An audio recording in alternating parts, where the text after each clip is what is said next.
Hi guys, my name's AJ. Welcome back to AJ Budgeting. So in today's video, we're just going to be talking about inflation and how does that affect your grocery shopping as a budgeter. So if you guys are new to my channel, I go over budgeting tips, sometimes do cash stuffings and kind of like tips and tricks and stuff like that. So if you're interested in this, just go ahead and give it a follow, a like and a share.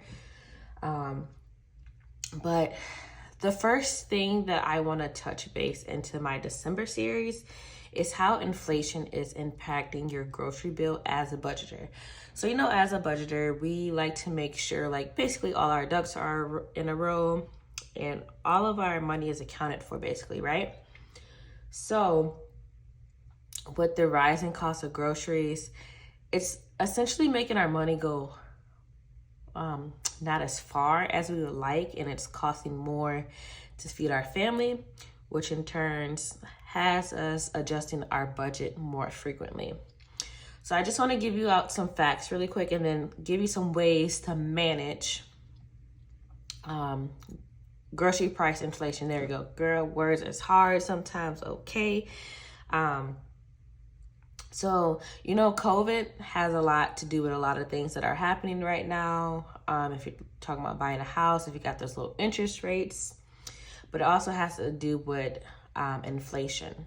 So when I was looking at the statistics, so from September 2022 until this year, September, the grocery prices rose about 3.7%, which is ridiculous.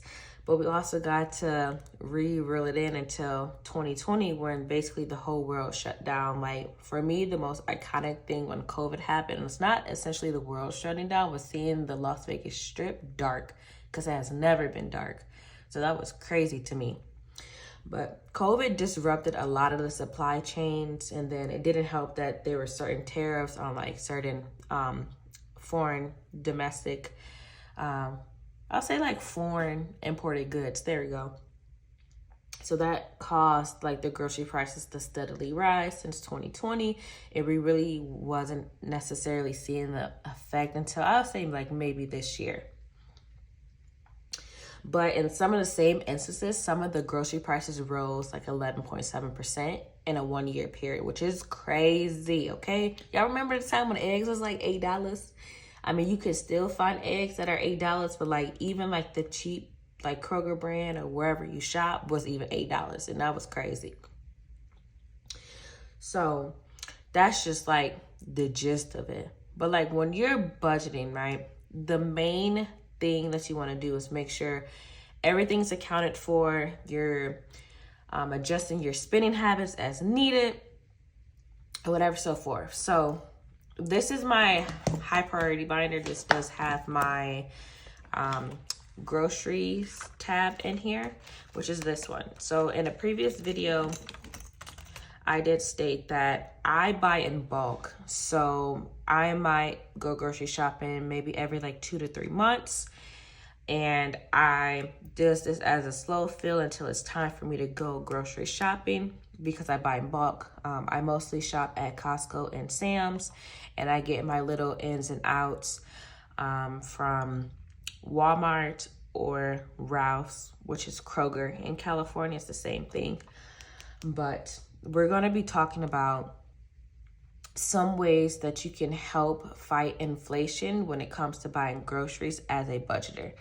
And then this binder is from Simple Shop. She just came out with it. And then if you like this binder or these divider tabs or envelopes, this is from Vern Budgets. The link is going to be in the description below for these. So when it comes to budgeting and groceries, like I said, we want to make sure all of our money is accounted for, because we're doing a zero-based budget. A zero-based budget means all your income, no matter what it is accounted for something. A lot of people like to use the 50-30-20 rule, which is 50% for needs, 30% for wants and necessities, and then 20% for savings and or debt. So it just depends on how you want to do it. A lot of people do, I believe it is the 75, 15, and 10. depending on your household needs.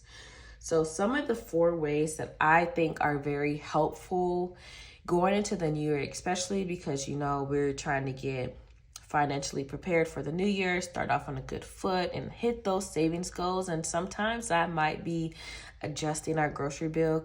Because I know for my household, for a year, I think I spend maybe $1,200 to $1,500 on groceries a year, and that's because I buy in bulk and I don't buy things that I know that I'm not going to eat and it's going to spoil. But I'm definitely going to be tracking my grocery bills for 2024 and do a recap. So I'm super excited about that because it's going to be an eye-opening experience for both of us. Now, moving forward to the 4 ways that you can fight inflation. The first thing is make a plan and stick to it. This can be simply as like making a grocery list. Like, you know what you need in a house, and if you make that list and go there and just strictly follow that list, you're good. And number 2, obviously, check for coupons and or discounts. You remember that show on TLC that was like real popular in the early 2010s? Extreme couponing. Like, them people embodied that, and it was crazy to see how much they're getting for less. But also there's this lady on TikTok and Instagram that does like Dollar General doorbusters on Saturdays or something like that, and she's been finding some really good ones. So I have to figure out what it is and link it in the video.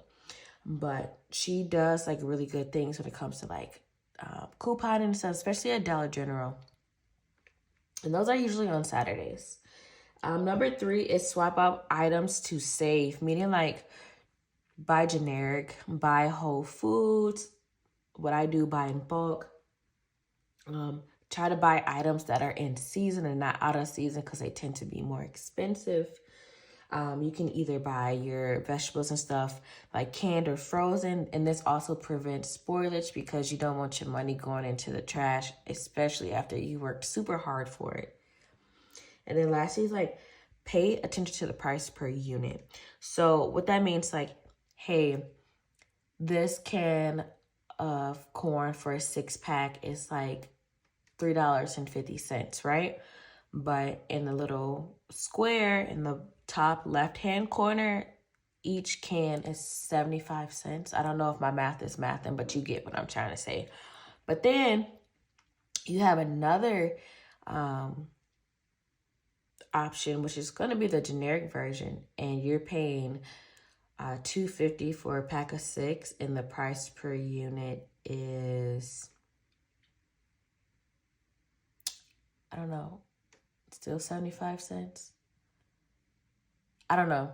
My math ain't mathing, but I'm pretty sure you guys are trying to get what I say. Like, sometimes the cheaper price is not the best price because the price per unit can be more expensive, and you can in turn possibly be getting a lesser quantity. So going into 2024, because we are winding up into the 2023 and about to go into the new year, I do suggest that you guys try to take some of these things and implement them into your budget, because not only would it save you money in the long term, it's not going to be like an instant gratification thing. It's more like a long-term gratification. And I encourage you guys to follow me and look at all of our grocery costs for the year and do like a little recap. But if you guys have like any questions or need any tips or tricks, just comment them down below. And if you like this little video, go ahead and subscribe, like, follow, share with a friend. And yeah, I'm really bad at outro, so I'm going to try to work on it. But you know what, guys? As always, happy savings.